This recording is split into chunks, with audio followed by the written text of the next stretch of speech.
I got a test.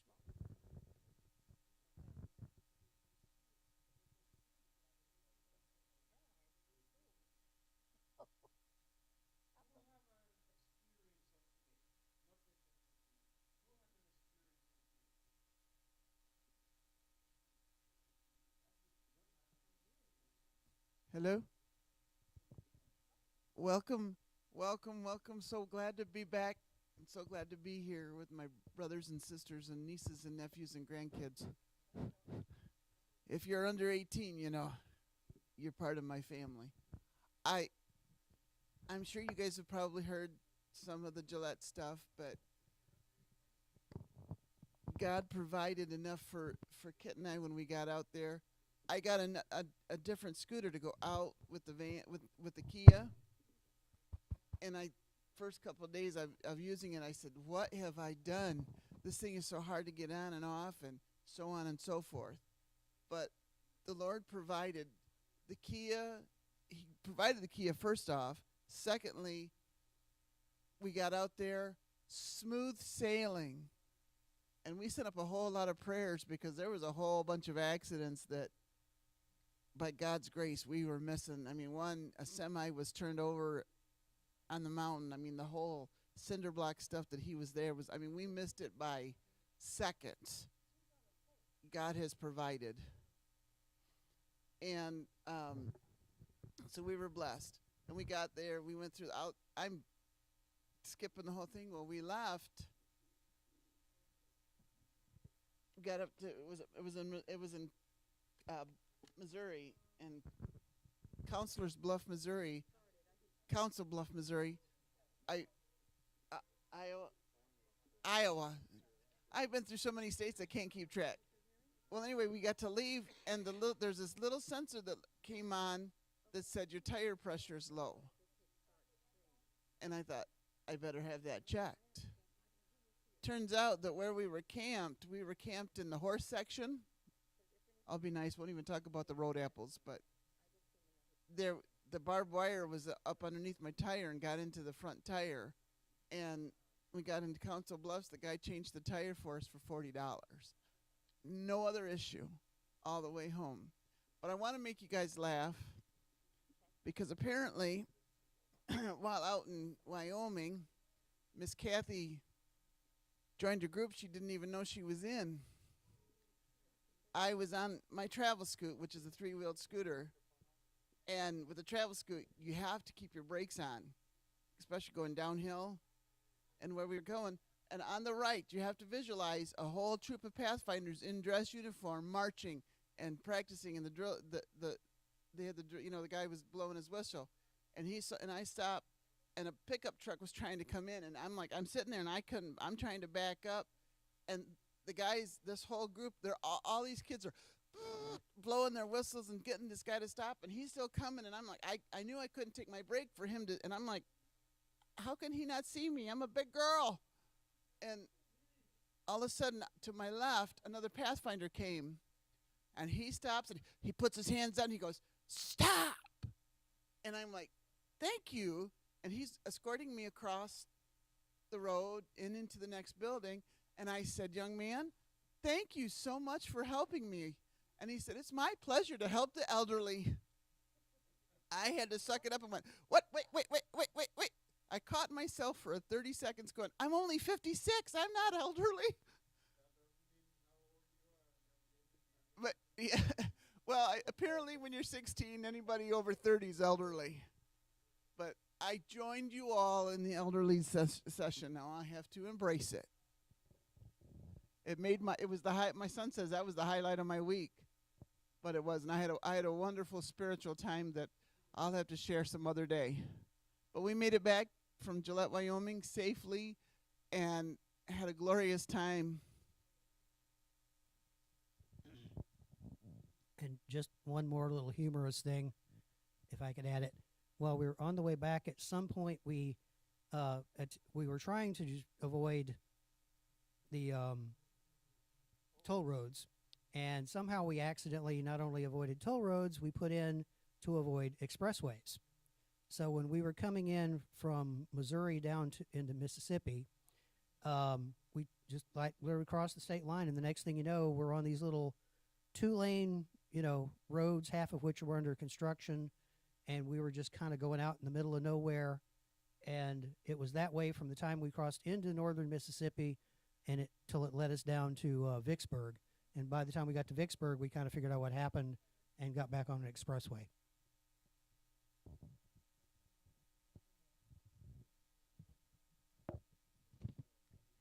This is an experience that I've been having since I started the prayer meeting 3 weeks ago, started coming. There's a saying that says 7 days without church makes 1 week, but they spell it WEAK. And I found that to be true. And I once made the statement, they need to have some kind of service in the middle of the week or something to kind of get us over that hump. And then y'all started prayer meeting, and I wasn't coming. And so since I started 3 weeks ago, even though we had it outside on that hard benches 3 weeks ago, right. And so, well, it is spelled like me, but anyway, I'm so thrilled to say that every day I'm drawing closer to Jesus as a result of this experience. And I just want to announce to our church people that don't come, you need to come. This is wonderful. This is wonderful. This church for Wednesday night prayer meeting should be just as full as it is Sabbath morning, because this is a service. This is not a social activity. It's a service. And every day I'm growing stronger as a result of this. And I appreciate you so much. What? Well, God's getting the glory, but you are his arm extended. I do every day.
Robert, while you're putting that on, there is a prayer request from the prayer chain.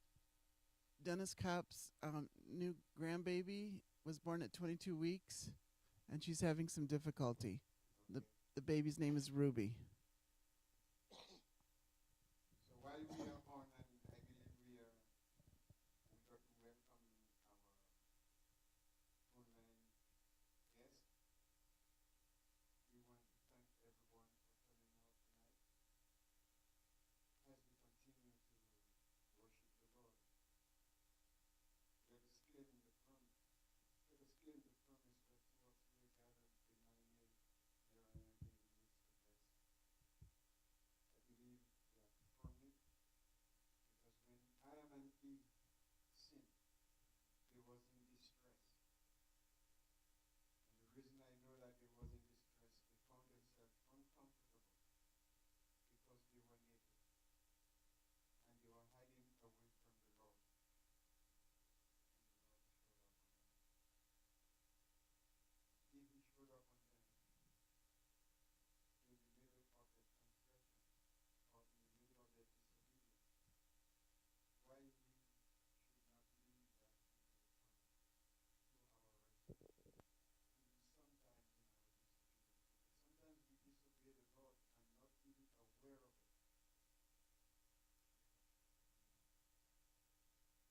And I come to believe that sometimes God answers our prayer and we do not have to kneel down or sit down or whatever position we need to and to put our long story to do it. We don't have to do that. I remember I had an accident on a 24-foot ladder on a house that was built in the slope in the Virgin Islands. And I anchored the foot of the ladder and I made sure everything was okay and I went up. And while I am on top of the ladder, going to do what I'm about to do, I heard when the stone, I felt when the stone came out answering the ladder, and the ladder began to move. You will not understand that. Put this house, this building to stand up. Put this building to stand up, and here it is coming down. All I know, I said, oh God, I don't fall for this. Oh God. I heard the voice say, hold on, hold on. And then I heard the voice say, jump. And I did just that. Just enough for me to grab on a little tree. And my two little legs and hanging began on and the Lord helped me out. The ladder that was there took off and went down in the middle of the highway. And there was no heat for it to be.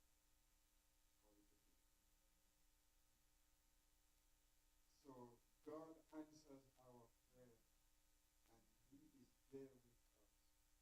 We are the ones that is not fit. We are the ones that is not faithful enough to Him. But I pray that we will understand the love and the mercy of God. What is it that separates you from God tonight?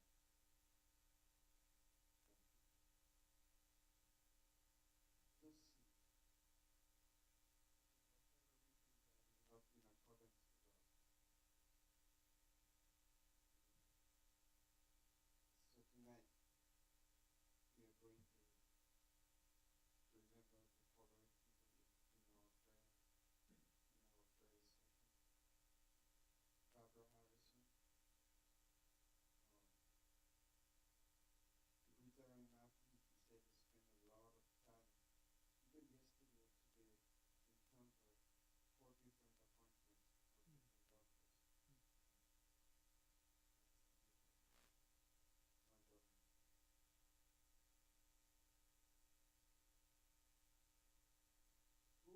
going to put the prayer thing on the phone. Since you are the captain, would you mind if Barbara Harris on the prayer chair? Just lead prayer. I cannot give any details because I don't know the circumstances of it. But she's not doing very well. So we're going to pray for her. The reason Fred couldn't come with me this afternoon, at the last moment, Brian started acting up. And he just couldn't leave the house. And my sister had different little appointments here and there. But even in our disappointment, the Lord still works with us. Because He knows the vessels that He created, they will be weak sometimes, and they will need His presence. Here is what I wanted to ask of you all. In a prison, remember I told you there is a new group that I started with on Sundays. One of the guys is willing to be baptized.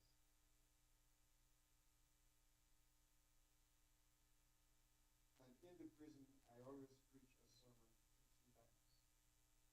Maybe even more than that, because I really want the men to understand. Because today you meet a group, next day you don't see them, and then they rotate. And you really want to get this message to all of them.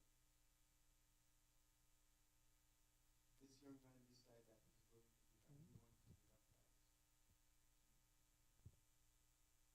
He wants to be baptized, but he already made his arrangement to be baptized by another group of people that come in the church.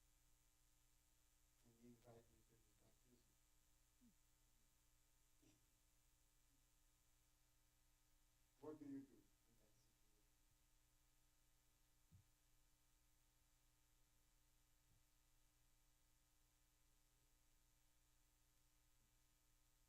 You know what scripture I quoted with him when I explained to him, when I accepted the invitation?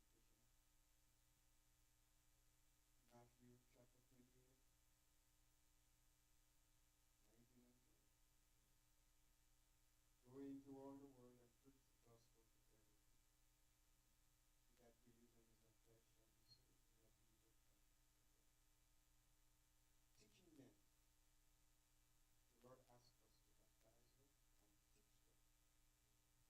Teaching them to observe all things whatsoever I have taught. And I take it for granted the brother he didn't maybe quite understand the whole scenario. But one of the members that attend every time we're there, he get on his feet and says, "You shouldn't do that, Mr. Wilson. He is our pastor. He is the one that is giving us all those good information, and why you did that." He apologized. He didn't understand it. He didn't think about it. So I've decided that it would be okay if I attend his baptism. The only thing is that I might not be able to because he is doing it on a Sunday night, and I don't like it. But his name is Richard.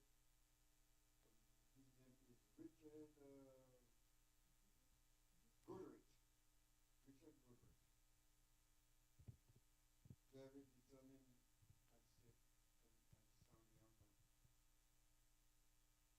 If he will be baptized, you cannot deny him his baptism, because we are not in the place of God. But you can do one thing, to pray for him, that the Lord will lead him in his life.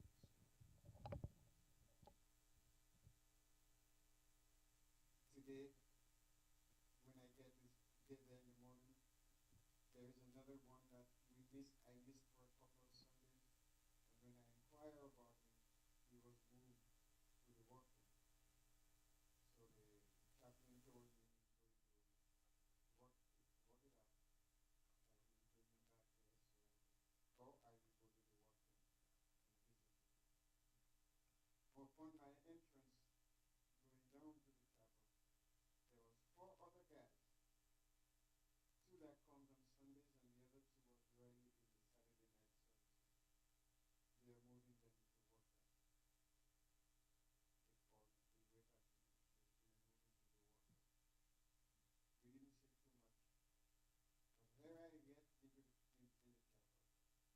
Ken is already making arrangements for me to meet with this one guy that I told him that I was coming to the service. And when I'm coming in about four of them, so it means that when I go to the work and visit, I will be having 3 or 4 rooms instead of just one.